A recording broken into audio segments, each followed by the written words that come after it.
प्रभु यीशु मसीह में मेरे सब बहन भाइयों को जय मसीह की। आप सबका स्वागत है मेरी भविष्यवाणियों की पुस्तक में। ये वचन परमेश्वर के दास प्रेरित अंकुर यूसुफ नरूला जी के द्वारा लिखे गए हैं और परमेश्वर के इन पवित्र वचनों को सुनना आपके जीवन में एक बड़ी आशीष को, एक बड़े छुटकारे को लेकर आएगा। तो आज के पवित्र वचन को पूरा सुने और प्रार्थना को हमारे साथ करें।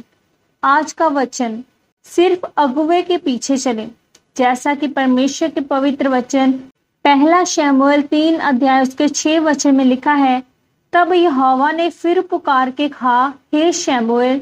शमूएल उठकर एली के पास गया और कहा, क्या आज्ञा, तूने तो मुझे पुकारा है। उसने कहा, हे मेरे बेटे, मैंने नहीं पुकारा, फिर जा लेट रह। मेरे प्रियो, आज बहुत सारे लोग हैं जो शरीर के अनुसार बाइबल पढ़ते हैं और उन्हें समझ नहीं आती, लेकिन जब आप पवित्र वचन को आत्मा के अनुसार पढ़ते हैं तो परमेश्वर उस विषय में, स्थिति में, समय में आपसे क्या बात करना चाहता है वह आपसे बात करता है। और अगर आपको परमेश्वर की बात समझ आ रही है तो उसकी स्थिति कभी एक जैसी नहीं रहती। एक छुटकारा पाए हुए व्यक्ति और बिना छुटकारा पाए हुए व्यक्ति में एक ही बड़ा फर्क है। एक को परमेश्वर की इच्छा का पता था, लेकिन दूसरे को परमेश्वर की इच्छा का नहीं पता था। बाइबल कहती है कि शमूएल एली याजक के नीचे काम करता था और वह भवन की सारी सेवा में लगा रहता था।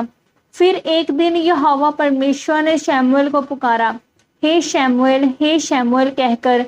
तो जैसे ही उसके परमेश्वर की आवाज को सुना तो वह उठकर एली के पास गया और कहा, क्या आज्ञा, आपने मुझे पुकारा है।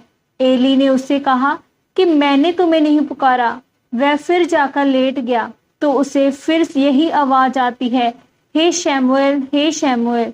तो वह फिर से एली से पूछने के लिए जाता है, लेकिन फिर एली मना कर देता है और तीसरी बार फिर ऐसे ही होता है। तब एली समझ जाता है कि ये यहोवा परमेश्वर की आवाज है। तब उसने शमूएल के कहा कि अब जब परमेश्वर तुझे आवाज लगाए तो तू बोलना, हे यहोवा, क्या आज्ञा, तेरा दास सुन रहा है, तू बोल, क्या बोलना चाहता है। मैं आपसे ये पूछना चाहता हूँ कि अगर आपके माता पिता आपको दूर से भी आवाज लगाए तो भी आप सुनकर उसे पहचान जाएंगे कि ये मेरे माता पिता की आवाज है। वैसे ही जब परमेश्वर ने शमूएल को आवाज दी तो बाइबल कहती है कि परमेश्वर की आवाज एली याजक के साथ मेल खाती थी। और जब शमूएल एली याजक से मिलता है तो वह कहता है कि मैंने तुझे नहीं पुकारा, तो वह ये सुनकर हैरान हो जाता है। मेरे प्रियो, कलीसिया का काम सिर्फ चर्च आकर आशीष पाना नहीं है। आशीष तो आपको मिल जाती है जब आप यीशु मसीह को ग्रहण कर लेते हैं, लेकिन आप इसलिए चर्च में बोए जाते हैं ताकि आप फल लेकर आए। मैं आपको ये बताना चाहता हूँ कि जो लोग एक से ज्यादा सेवकाइयों में जाते हैं वह किसी काम के नहीं है, वह कहीं नहीं पहुंच पाते हैं। आज लोग ये नहीं जानते हैं कि आत्मिक पिता की कीमत क्या है। जिस तरह लोग शरीर में व्यभिचारी हैं, वैसे ही आत्मा में भी लोग व्यभिचारी हैं। वह 5 सेवकाइयों के पीछे चलते हैं, उन्हें कुछ नहीं पता कि हमें किस दिशा में जाना है, क्योंकि वह विभिन्न आवाजों को सुनते हैं। इसलिए वह वहां नहीं पहुंच पाते जहां परमेश्वर उन्हें लेकर जाना चाहता है।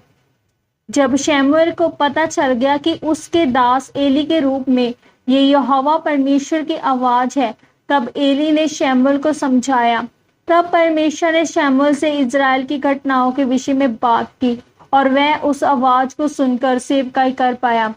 इसीलिए मेरे प्रियो, जब आप परमेश्वर की आवाज को अपने आत्मिक पिता के रूप में सुनकर चलते हैं तो परमेश्वर आपको अच्छी संगति देगा, चमत्कार देगा, चंगाई देगा, वचनों की गहराई देगा और आशीष देगा। आमीन। प्रार्थना। आइए हम मिलकर इस सामर्थी प्रार्थना को एक साथ करें।